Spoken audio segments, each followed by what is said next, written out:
So Kscope is over, as you can see. Even got the souvenir t-shirt. Just taking a few days off in, well, the easiest way to show you where I am is we're in Canada. But no rest for the wicked.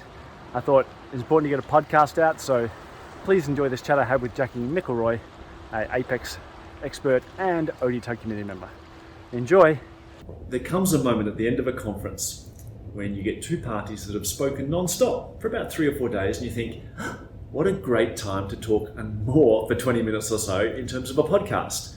Not the smartest decision I've ever made, but not to worry. Jackie McIlroy, thank you for being on this episode. Thank you. How's your conference been going so far? Fabulous. I'm so excited to be back. Just face to face? Face to face, seeing all my Apex family, seeing my database family. Everybody's here. We can give each other hugs. How long's it been? When's the last time you went to a conference? I've actually been to a conference just a couple months ago, but in Europe. So much smaller. We went to Apex World. I went to Apex Alpha Adria. But yeah, this is the first big one. It feels like family reunion. Apex World, is that one on the SS Rotterdam? It used to be. This year it was at the K in BB. I'm going to get the some long Dutch thing. It was a soccer facility for the Netherlands team. So very cool, but not the boat. Not the boat. I've done the boat once. Tell me about Apex Alpha Adria. Alpha Adria. Only because I've done Apex World, I've done Apex Connect, but never done that one. So it's really cool. It's a short conference, so it's 1 day conference. It rotates between Austria, Slovenia, and Croatia, so really regional. And it's run by Alja Zmali, Peter Ragnich, and Dario. I can't think of his last name. I'm very sorry. But yeah, they completely organize this. It's very inexpensive to go to. I think it's like €35. Because it's only been pre-COVID. It's only been going for a few years, hasn't it? So it was fairly recent. I think so. I think there were 2 before COVID and 1 just recently afterwards. And yeah, it's grown every year. I think post-COVID they had pre-COVID numbers again, so it was really quite big. It's cool. And just the vibe of it is really nice. It's like a European homecoming of Apex people. So. As I said, we've been talking non-stop. In fact, you had a session this morning. How did it go? I think it went well. I had one of my favorite people hosting with me or presenting with me, Jorge. So Jorge's like my Apex mentor from a long time ago. So I love the opportunity to do anything with him, and he makes me feel more comfortable. So then I'm more comfortable speaking. And yeah, I think it went well. It's a topic that I'm passionate about because it's the Apex community. So it's a fun presentation. But yeah, we change it up a little every time we give it. So. Speaking of long-term mentors, I did the prerequisite LinkedIn trawling before we did our podcast episode. Oh, no. But I was looking. As far as I can work out, you're almost coming up to nearly 20 years of Apex. Is that about right? That's frighteningly scary, but yes.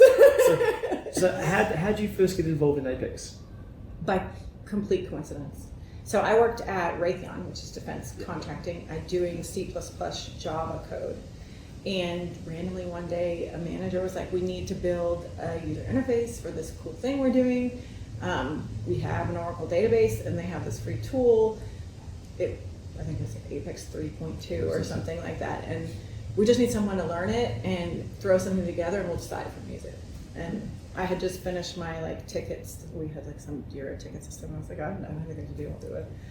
I'm not a database developer, never done SQL, PLC in my life up to that point, and then got thrown into that.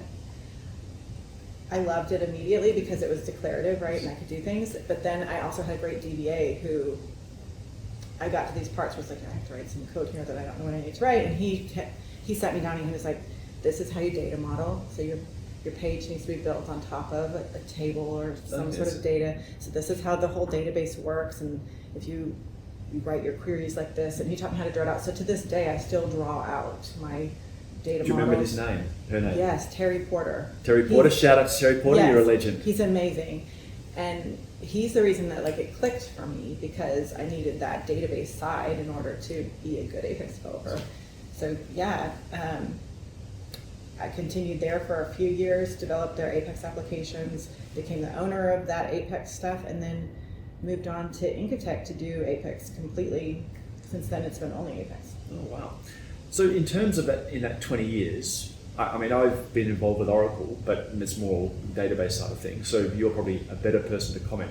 How have you seen the growth of Apex over that time scale? Like, has it been linear, or has it just gone nuts recently, or what are your thoughts? No, it's not linear at all. Like, I mean, when I first got introduced into like being at Incotech and doing solely Apex, of course I saw an uptick in my own personal world because I was an island before, yes. right? And so then I was with people in my first inclusion into the community. But yeah, interest in like Apex consulting and Apex in general has, like, in the last couple of years, skyrocketed, like the curve, exponential, right?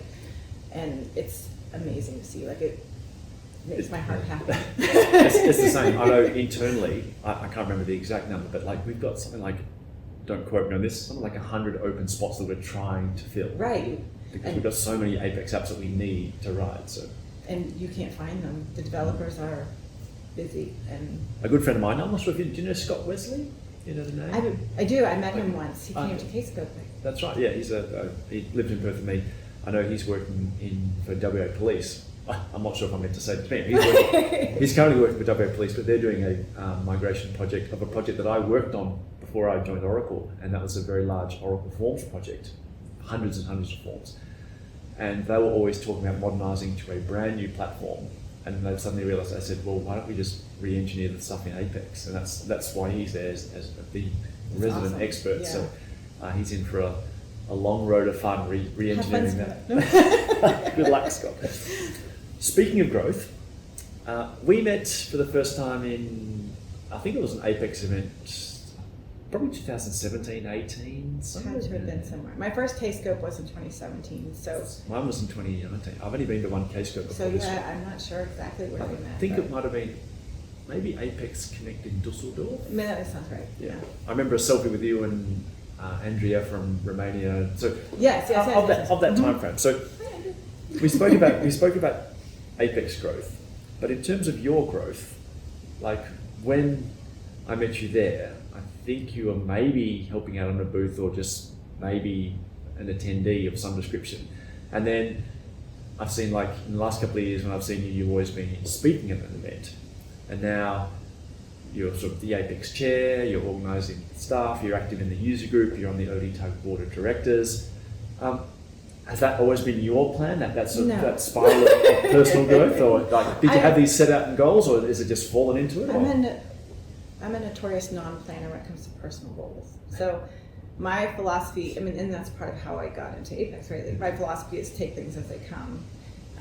Doors will open if they're supposed to open, and not, life happens as it's supposed to happen. So every time something, I have a problem saying no. I have this ribbon today that's like really long that I'm wearing around my neck, but each one of those things is a job that I'm doing, and I will say yes to as many as I can, just to take the opportunity to use it to grow. And so no, I did not plan any of that. I was fortunate to have opportunities to do these things, and I've loved it.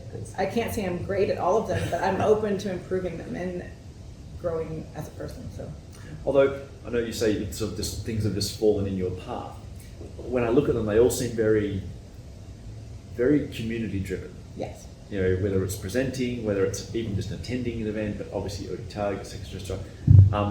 Is that a conscious focus that are you driven by community things, or is it just been luck that they've come your way, or no? How do you see your place in the community? I'll give you a little back. When I worked at Raytheon and I was an island at Apex, we didn't even have Google. We were a closed environment, so I was very much on my own. So the thing that opened up to me when I moved to a place like Incotech and was able to have a team of Apex people was the Apex community, and I fell in love with it, right? So these people that are just willing to share information and go to conferences and learn and help each other. I was like, this is amazing. Like, I love this. So those choices, maybe I say yes to more things involving the community just because I wish I had it sooner in my own growth. So I'm do anything I can to keep these things going. And that's similar to me many years ago. I won't say how long ago. I was working for a large mining company in Perth, and they were probably one of the big Oracle customers. And because of that, you stroke your own ego. You sit there going, well, I'm working on some of the bigger databases in Australia, therefore I know everything there is to know. And my partner at the time said, let's go travelling in England because Y2K was coming around. Well, we both had EU passports, so we could work in the EU. And we thought, easy money, great way to see the world. And that was one of those great humbling experiences when I met, every place I worked, I met people who were doing more sophisticated stuff with the database, with less money, less servers, less resources. And in fact, the thing that got me involved in community first was a guy named Dave Ensor, who was a legend of the Oracle community in perhaps a bygone generation. Came and did a talk on the 20 most common mistakes you make with your database. And I went along to this user group event, and he starts off with the first one, and as I ticked off all 19, that I was making 19 of the top 20 mistakes, I thought, maybe I need to learn a little bit more. and it was community driven. That's when I first got into, in the UK OUG, they used to call them SIGs, special interest groups. And so I went to some SIG events as an attendee, and then did a few presentations, and it's the same thing. You realise that no matter how focused you are, if you're in an island, you never see the whole picture. Right, and there's so much knowledge and things to learn. Yeah. Speaking of islands and little islands, once again LinkedIn trawling. as I look through the employment history, we have Garland, Texas, Irving, Texas, Dallas, Texas. There seems to be a common theme. Were you born in Texas? I was not, but I don't like to admit it very often because most Texans, I've been here a long time, I've been here since I was 5, so I consider myself Texan. I was born in Oklahoma. There's a bit of a rivalry Oklahoma? there. Yeah, I know, right? I think we need to terminate this. This is what normally happens to children, so I try not to tell anybody. But I've been here since I was 5, so it's my home. I don't know. And you're obviously very drawn to it, so what do you love about Texas? That's a broad question. It is a broad question. No, well, it's one of those things where it's all I know. Well, until you start traveling, that's all you know. I grew up in West Texas, which was like desert and heat and worse than this. And then I moved to Dallas because of jobs. That's where I lived. There were tech jobs, right? So I moved 6 hours away to Dallas. But my family lives in Houston, which is more tropical. So it's a varied place. There's a little bit of everything, minus the snow in Texas. But yeah, and everybody's friendly. Like, I travel places now, and I always smile at people and make eye contact when I'm walking on the street. And I've learned that other cultures do not do that, and I am a crazy person. So, but that's the same. I find one of the things I love coming to the United States, almost anywhere in the United States, is everyone's very verbose, and I mean that in a positive way. It's like everyone will happily give you the time of day. If you're ever stuck or lost, you never have to ask someone. Mm-hmm. If you're sitting there looking confused, someone will tap you on the shoulder and go, "Can I help you?" Yeah. And certainly in Australia, people talk about Australia being the nation of friendly people, but in reality, I think it's a reputation because Australians that travel are much more open to being friendly. But Australians back home, it's a little bit more the London style of you walk down the street, you look at your feet, you sort of don't interact. That's why, funnily enough, even though I have a nice pair of noise-cancelling headphones when I travel, the proliferation of things like AirPods and stuff, I think just isolates us because everyone they get in their own little world. You have your own bubble. But going back to Texas, last night you took us out to a lovely barbecue place, which was fantastic. My stomach is still paying the price for consuming a cubic meter of solid protein, but exactly. It was fantastic food. Where does the Texan love of barbecue come from? I don't know. I am equipped to answer that question, but it's everywhere. I think last night we were talking about like the covered wagon, chuck wagon thing, and I think it's just like cowboy food, right? So it's meat. You're bringing in the herd. Exactly. Like you have the source and you're using it, and it's all done on fire. You start with 100 head of cattle, and now there's 99. You don't get there with all of them. But yeah, I think that if I had to guess, I would say it came from cowboys and fire, and But yeah, I don't cook barbecue myself. You just get someone else and then you just hand them money and just serve take care of that. It was a fantastic meal. You work for United Codes. I do. And the last time I saw you at a conference, there wasn't a United Codes. There was that's a true. company called AOP, Apex Office. No. Company was called Apex R&D. Was it? Product is called Apex Office. My apologies. There you go. It's an enormously popular product, the Office Print product. It's used extensively within Oracle. And Oracle, a company that always has a reputation of, we would much rather build something ourselves than utilize someone else's. What do you attribute its success to? The fact that it's in such an in-demand product. I think Dimitri Helis created the product, and he has been an Apex developer from day one, and he's just so knowledgeable about what an Apex developer needs to make their life easier, and he poured that into the product. And we still, as we develop, we try to make sure that we have features that people actually want to use and that help them. We try to say we help people become rock stars in their daily life, right?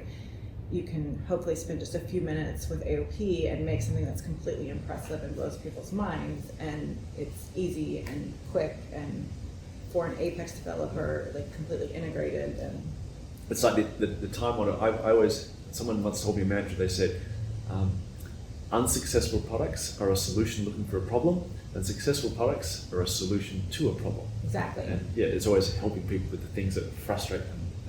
With each of our products, it all stemmed from our own consulting or our own Apex development, and something we had to do repetitively, and like, how could we make something that... So you just said repetitively.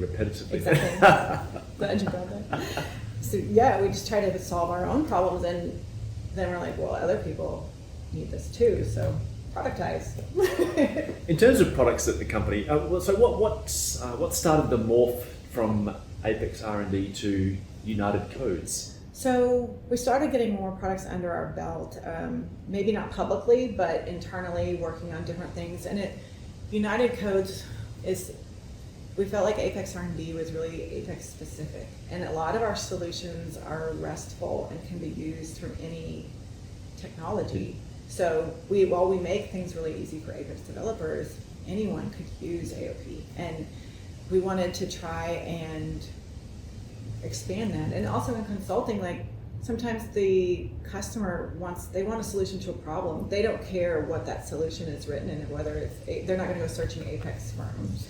So we just wanted an umbrella that like incorporated our values and what we're doing and what we want to put forward in the world. And we came up with United Codes, for the better or worse. That's what it turned into. And we're transitioning the branding. All the products remain the same name, but the logo's changed, the colors have been changed, and they have United Codes on them now. So I know you've built recently a multimedia set of facilities. Amy. How's the take-up of that? Because I know one of the things that's caused some consternation in the Oracle community is the fact that due to licensing issues, we had to take out our multimedia components in our database. We had some third-party things that needed to be sorted out, some security dramas that we couldn't fix without getting third parties involved. So it just got very, very hard for Oracle. But I know people said, United Codes have taken up the slack. Has there been a strong take-up for that? Or? Yeah, absolutely. So much so that we've incorporated into AOP. So one of our licensing packages with AOP, you get Amy as well. And it makes it even easier because it's set up so much. But yes, like that, again, because of that deprecation, was another problem that we were facing in our own projects. Like, we have to do something else now, so why not make it something that everyone else can use? And in Oracle's own documentation now, it says go to Apex Media Extension. It's one of the things we put in there. So we've talked about various pieces of tech and the like, so I'm going to cycle it back to presenting, because we often present on tech.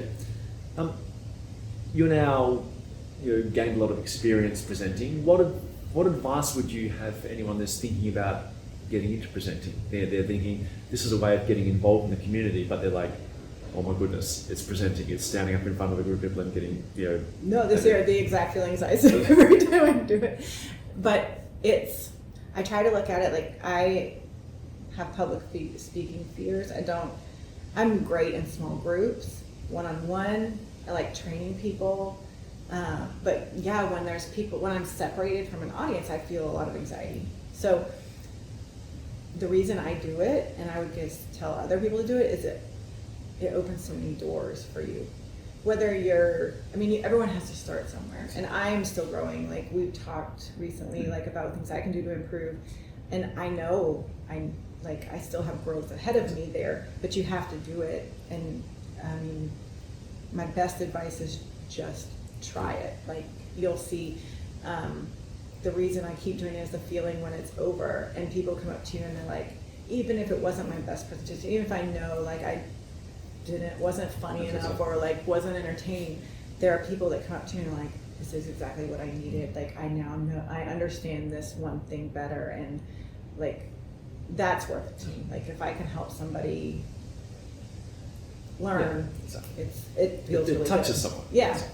Although, pros and cons, I tweeted this morning. Oh no. No, nothing about your presenting. I did a presentation yesterday, and this guy came up to me at the bar last night. He goes, "Hi, I'm so-and-so. Just attended your talk. Just thought I'd let you know I really enjoyed it." And being an idiot, I puffed up my chest, and I could feel my head expanding to fill the room as my ego grew. And then he goes, "Oh, what are you drinking?" And I said, "I'm having a gin and tonic." He goes, "Oh, that's an old man's drink." That's what I drink. And I was like, oh, so that was a very rapid way of bringing myself back down to the ground. So there's pros and cons of having people come up to you after the session. But you said you're most accomplished in small groups, and we've just been chatting in a group of 2, and I think our listeners will be agree that you are extremely accomplished, at least in this group of 2. One-on-one, I'm okay. So thank you very much for your time. And all the best for the rest of the conference, and thank you for ODTUG in particular, and you're a representative of Thank you. this And thank you fantastic for event. being here. It's a pleasure. Thank you.